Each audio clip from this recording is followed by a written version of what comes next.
Are you feeling the urge to homeschool, but you have so many voices in your head telling you all of the reasons why you can't do it or it's never going to work out? If that is you, then you're going to want to stick around for today's video because I am going to be talking about God's call to homeschool and how we can dispel some of that information, some of those fears that you may be having, and you can move forward with fulfilling your purpose of homeschooling your children. Well, hello there and welcome back to my channel, and welcome if you are new. My name is Joni and I am the mom behind simplelivingmama.com, where we help moms simplify life, home, and homeschool. And in today's video, I'm going to talk about something very near and dear to my heart, and that is the calling to homeschool. We live in a world where homeschooling is not the norm, and it hasn't been for a very long time. And a lot of people who start homeschooling often face opposition. There's often a lot of fear surrounding this desire to begin homeschooling, and it may even prevent people from homeschooling. All of these things that are against it. So in today's video, I'm just going to share my personal story, and I'm going to talk about some of these fears and these myths surrounding homeschooling. And I guess I'll just go ahead and start by talking about my story. So I have been homeschooling for, 12 years now. Yeah, that's right, 12 years. God laid this on my heart when my oldest son was only 2 years old. So what happened was, I was a very young mother. I was not homeschooled. I did not know a single person who had ever been homeschooled. In fact, I did very well in public school. I excelled. I was an honor student. I got a scholarship to college. I graduated from college with honors as well.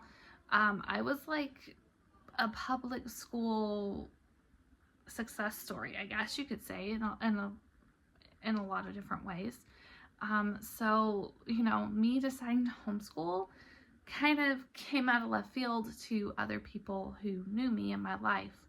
But I was a young mom, and I can remember when my son was around 2 years old, the other young moms were anxiously signing up their 2-year-olds for like Mother's Day out or preschool programs. And initially I thought that's what I needed to do too. I wanted my son to be ahead of the game academically, right? I wanted him to have all these opportunities, these social opportunities, and to be able to do all of these different things. And that was the path that I thought I was supposed to take initially. What ended up happening is my heart, and this was God speaking to me, but my heart was like, your 2-year-old is still a baby.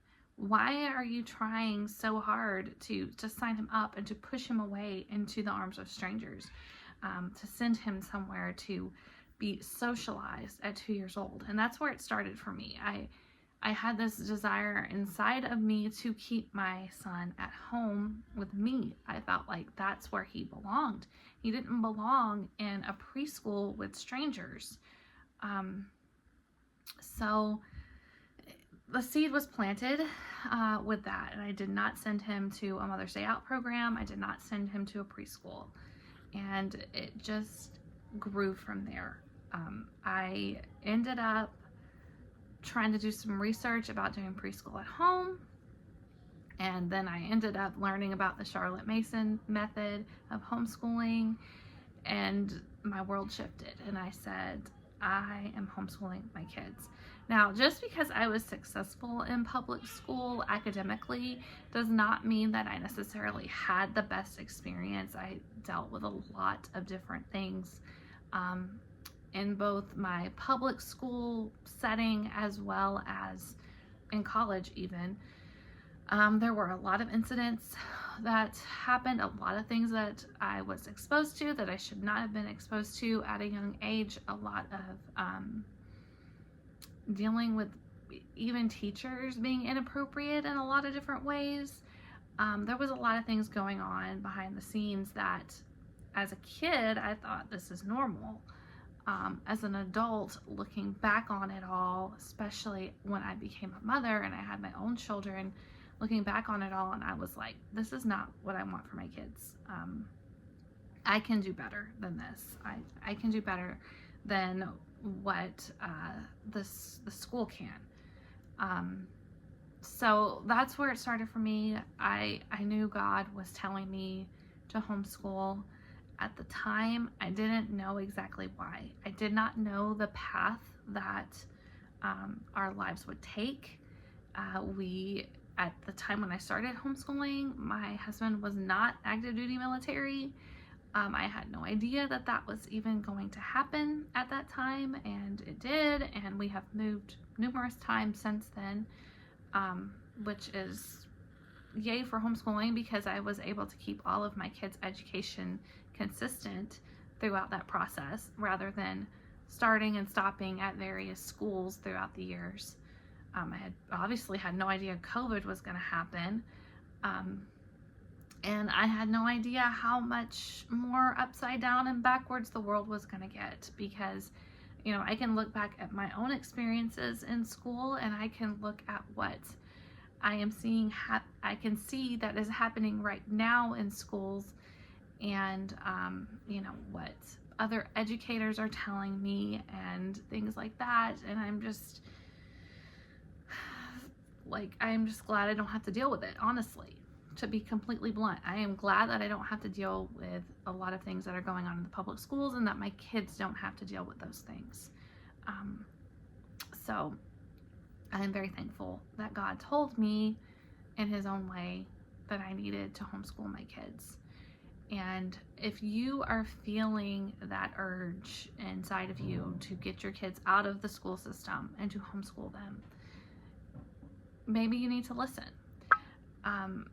I'm going to talk about some of the fears and some of the objections that I have seen, things that have been said to me, and I'm going to just sort of talk you through how I deal with those personally. If you are a longtime homeschooler watching this video, please share down in the comments below, so other people who are either new homeschoolers or thinking about homeschooling can join in and feel reassured as well. So I got some notes here. I'm going to look over here and see where we're going to start. Okay, so the first common fear that I want to talk about is I'm not qualified. I hear this all the time. There are people, I find a lot of people who are young, who do not have their own children at all, who think that you need to go to college and get all of these degrees and spend all of this time studying a subject to be qualified to do anything. Because that's what we're told we need to do, right? We need to go to college, and we need to study, and we need to learn all of these things. If God has laid it on your heart to homeschool your child, he will equip you to homeschool your child. You don't have to have a degree. If you are able to get through high school, you can homeschool your child. And if somebody wants to say something otherwise, all you have to do is say, if the public school system is so great, why is it that my education from the public school is not good enough to homeschool my child? But even beside all of that, you do not need a degree to do this. There is so much information available now through books, through videos like these, through conferences, through different groups. You can learn anything you want to learn. It's amazing how much access to knowledge and information that we have today. And if you are truly committed to homeschooling your child, you are going to learn how to do that. So number one, you don't need a special qualification to homeschool your child. You just need a desire and a willingness to learn and to grow alongside your child.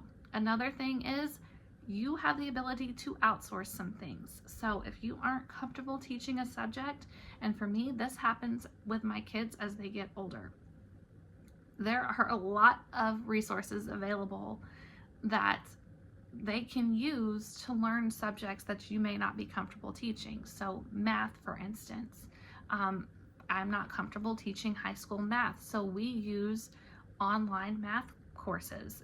We've used teaching textbooks. We've used math courses through Homeschool Connections with, actual teachers. It's kind of like an online classroom setting. The possibilities are endless for teaching classes that maybe you're not comfortable with. There are also tons of co-ops and community courses available. High school students also have the ability to do dual enrollment with college, so they can earn college credit while they're also working on finishing up high school. There's just so much out there, so much available, so much help available to you. So saying I'm not qualified is really not a good excuse.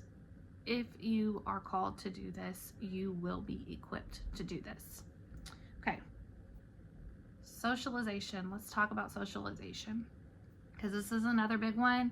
You will see it online all the time. People are like, oh, you can't homeschool your kids because how are they going to learn how to function in the real world? They get no socialization. So every family is different, but I think for the most part, most of us do not live in a bubble where we never leave our houses and we never speak to people outside of our families. So number one, homeschoolers are in the community. Homeschoolers are participating in extracurricular activities. They're doing sports, they're doing scouts, they're often going to co-ops or outside community classes, or being involved with homeschool groups in certain ways. They are going to church and being involved in their church classes and their youth groups. They still play with kids in the neighborhood. I mean, socialization is such a poor excuse for not homeschooling your child, because let's be real, the socialization that they are getting in public school is artificial. There is nowhere else that they will go in this world outside of a school system where they will be in a room with 20 other kids their same age. It doesn't exist in the real world. It just doesn't. And also the peer pressure and the things, like when kids get together like that in large groups, it's so hard for them. It's so hard for them to learn how to be themselves because everybody wants to fit in a certain way. And if you've been through schools, you know what I'm talking about. You know that there's this pressure to act a certain way or to be a certain way, and there's all kinds of things going on. Your kids are likely getting exposed to things that you would not approve of. So that's my whole spiel about socialization. That is a lame and old excuse, and it doesn't work anymore. A lot of parents wonder, what if I fail? First of all, let's talk about this. What exactly is failure to you? What do you mean, what if I fail? What is your end goal in homeschooling? Not every child is college bound. Not every child is destined to become a doctor or a lawyer. If God is calling you to homeschool, He will sustain you. He will equip you. You will get through. Now, it won't always be easy. Your children may at times want to pull away. You're going to have differences. I find that this happens naturally when kids become teenagers and they're trying to figure themselves out and they're trying to figure out the world around them. But I think it is so important that we as parents stick to our morals, stick to what we believe in, and share this with our kids, share our faith with our kids, and pray for our kids. And you're not going to fail. God is going to hold you up. He is going to hold your family up, and that doesn't mean it's not going to be hard at times, because sure, it could definitely be hard at times. But this path is not necessarily one of failure. Like I said, I firmly believe that if God is calling you to this, He is going to sustain you through it as well. Okay, another common thing that I hear from parents when I tell them that I homeschool 7 kids is, I could never do that. I don't have the patience to do that. You must have the patience of a saint. I don't. I do not at all. This homeschooling journey has been humbling in a lot of ways. It has caused me to have a lot of personal growth. There is a lot of crying out to the Lord when days are hard, because there are hard days. A lot of times there can be hard days. I've got 7 very, very different personalities in my house, and I'm trying to steer the ship and keep all of them on an even keel, and it can be challenging. But we have to give ourselves grace.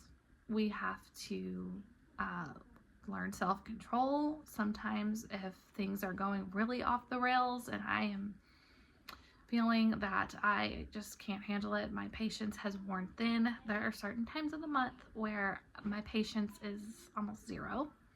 I have to take a step back, and I have to pull myself back, and I have to just take a break and calm down. There were going to be days where there's not a ton of patience.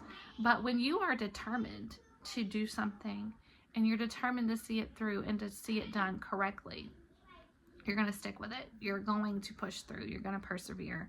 And that's how it's been with homeschooling. Like, I know that there's amazing, picture perfect, Instagram worthy homeschool days.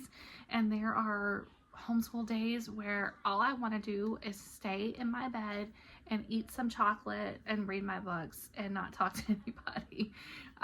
But you know, that's life. Life is like that anyway. It is the way that it is, and homeschooling is a part of our life.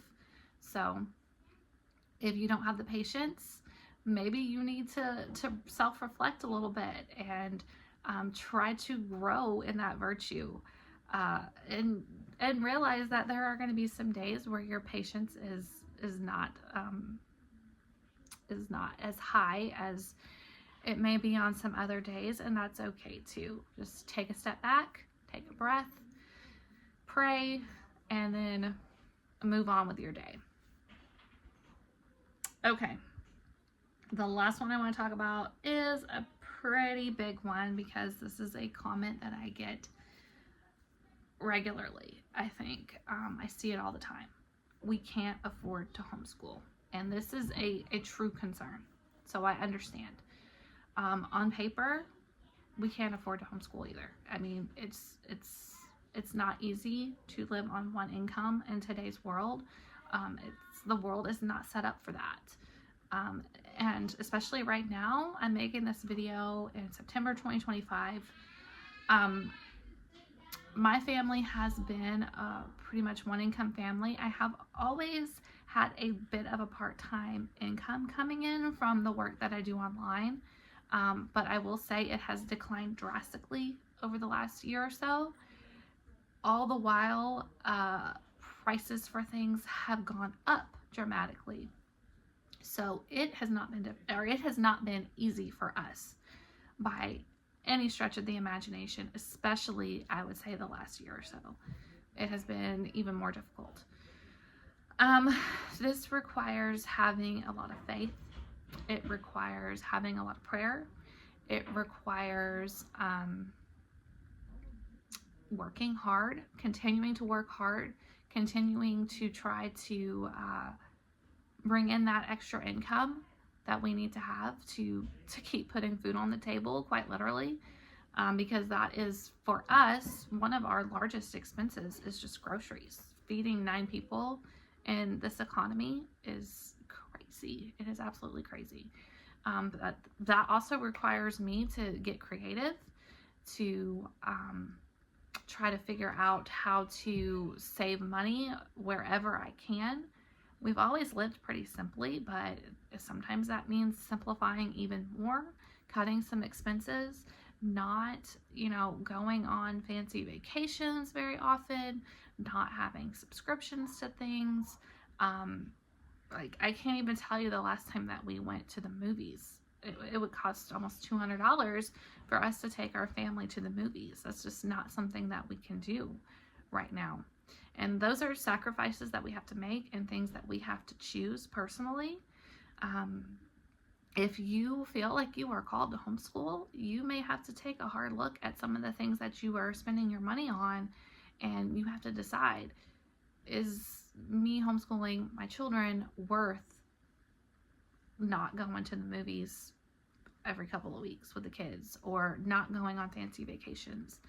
Is it worth, is it worth it? And to us, yes, it's worth it.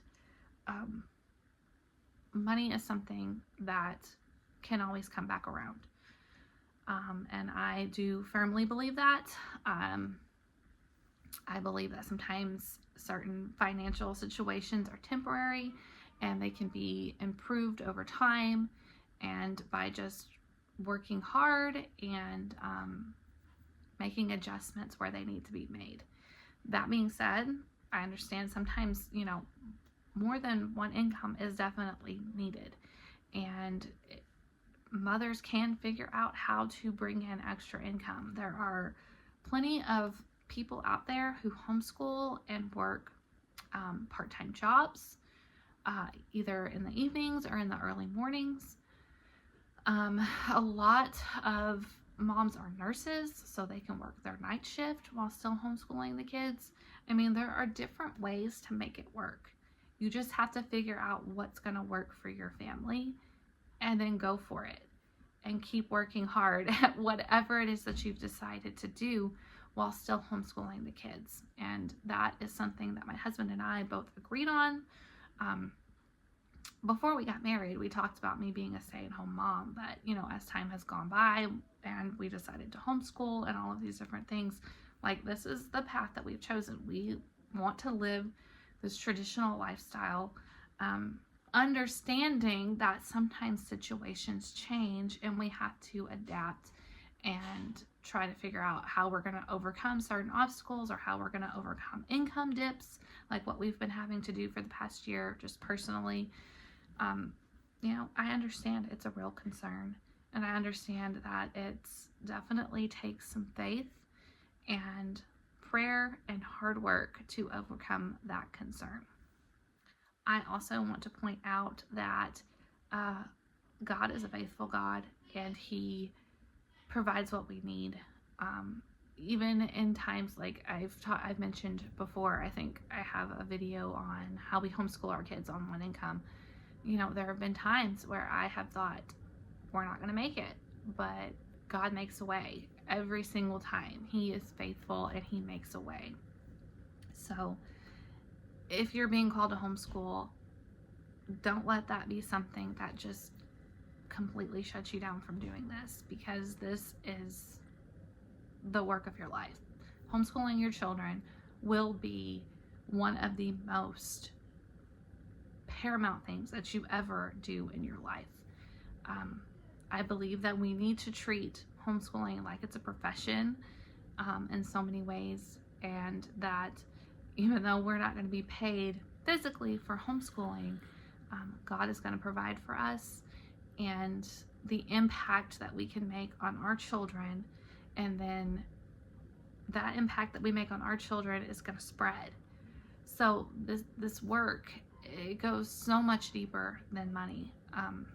So that is just something that I think that we really need to hold on to and to believe in, that God is going to provide for us, even if we make this choice, because He has called us to make this choice. My encouragement to you is to pray and to seek God's wisdom daily in your life. You can start small with homeschooling. You do not have to go whole hog and buy a big expensive curriculum. You can start with the basic subjects. You can find used curriculum and free curriculum online and just start there and slowly work your way up. It's going to take some time to find your groove and to find what works out for your family, but start small and work your way up from there. There is no one right way to homeschool. All homeschool families are different. There's room for flexibility, and you have the ability to make this your own, and it's going to look different from family to family. But if God is calling you to do this, go for it. Definitely go for it, and you will eventually see the fruit of all of this work that you put into homeschooling and raising your children. So I would love if you would share down in the comments, what is your biggest fear about homeschooling, or maybe another question that you have. That way we can either, I can answer it or other people in the community can answer that question. I would love to see that down in the comments. If this video encouraged you, I hope that you would subscribe to the channel and like this video, and I will see you guys in the next one. Bye.